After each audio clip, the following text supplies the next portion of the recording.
30 साल जीने के बाद पता चला कि फलों को काटने और छीलने का सही तरीका क्या होता है। खरबूजे को बीच से 2 हिस्सों में काट लें और ऊपर के बीज निकाल दें। दोनों किनारों को काटकर सीधा खड़ा करें। फिर लंबाई में 2 कट लगाएं और बराबर टुकड़ों में काट लें। छोटे छोटे और खूबसूरत पीस तैयार हो जाएंगे, जिन्हें देखकर मेहमान भी तारीफ करेंगे। तरबूज को इस तरह तिरछा तिरछा कुछ कट लगाकर काटें। इस तरीके से रस बाहर नहीं निकलता और दिखने में भी बहुत सुंदर लगता है। कटने के बाद दोनों उंगलियों से ऊपर की तरफ धकेलें। दिल के आकार का तरबूज तैयार हो जाएगा। फिर बीच में एक और कट लगाकर दोनों तरफ फैलाएं। इसकी खूबसूरती दोगुनी हो जाएगी। आसान भी और शानदार भी।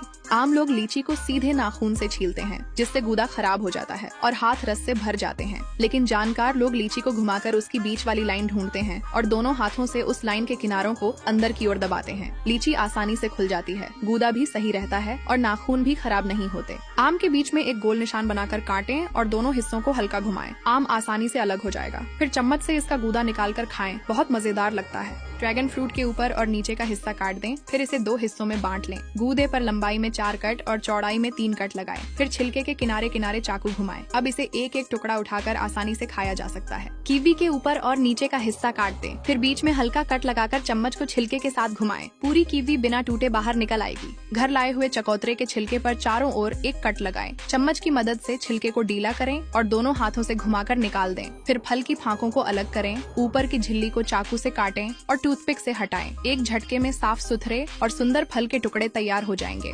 संतरे को लंबाई में आधा काटें, लेकिन पूरी तरह अलग न करें। फिर इसे एक एक स्लाइस में काटें। खोलने पर अलग अलग फांकें तैयार हो जाएंगी। इसे सीधे खाया जा सकता है और हाथ भी गंदे नहीं होते। छोटे मुंह वाले दोस्तों के लिए भी यह तरीका बहुत सुविधाजनक है। अनानास का ऊपर और नीचे का हिस्सा काट दें। फिर बीच से 2 हिस्सों में बांट लें। इसके प्राकृतिक पैटर्न के अनुसार तिरछे कट लगाएं। फिर दूसरी दिशा में भी कट लगाएं। इस तरीके से खाना साफ सुथरा और आसान हो जाता है। अनार के ऊपर चौकोर आकार का कट लगाकर ढक्कन जैसा हिस्सा हटा दें। फिर झिल्लियों के अनुसार नीचे की ओर कट लगाएं और हर हिस्से को अलग करें। अब इसे कटोरे के ऊपर उल्टा करके थपथपाएं। जो दाने न निकलें, उन्हें हल्का दबाकर निकाल लें। अनार के दाने बिल्कुल साफ निकल आएंगे। कमरख के दोनों सिरे काट दें। इसके 5 किनारों के सख्त हिस्से को हल्का छील दें, नहीं तो स्वाद कसैला लग सकता है। फिर बाहरी छिलका हल्का हटाकर गोल गोल स्लाइस काटें। सुंदर सितारे के आकार वाले टुकड़े तैयार हो जाएंगे, जो कुरकुरे और स्वादिष्ट होते हैं। हाथों पर थोड़ा तेल लगा लें ताकि चिपचिपाहट न हो। कटहल को बीच से काटकर उसका सफेद हिस्सा निकाल दें। फिर कटहल को कटोरे पर उल्टा रखकर फलियों को अलग करें। इस तरीके से कटहल जल्दी भी निकलता है और हाथ भी चिपचिपे नहीं होते। ऐसे ही और छोटे छोटे काम के टिप्स सीखने के लिए मुझे फॉलो करना न भूलें।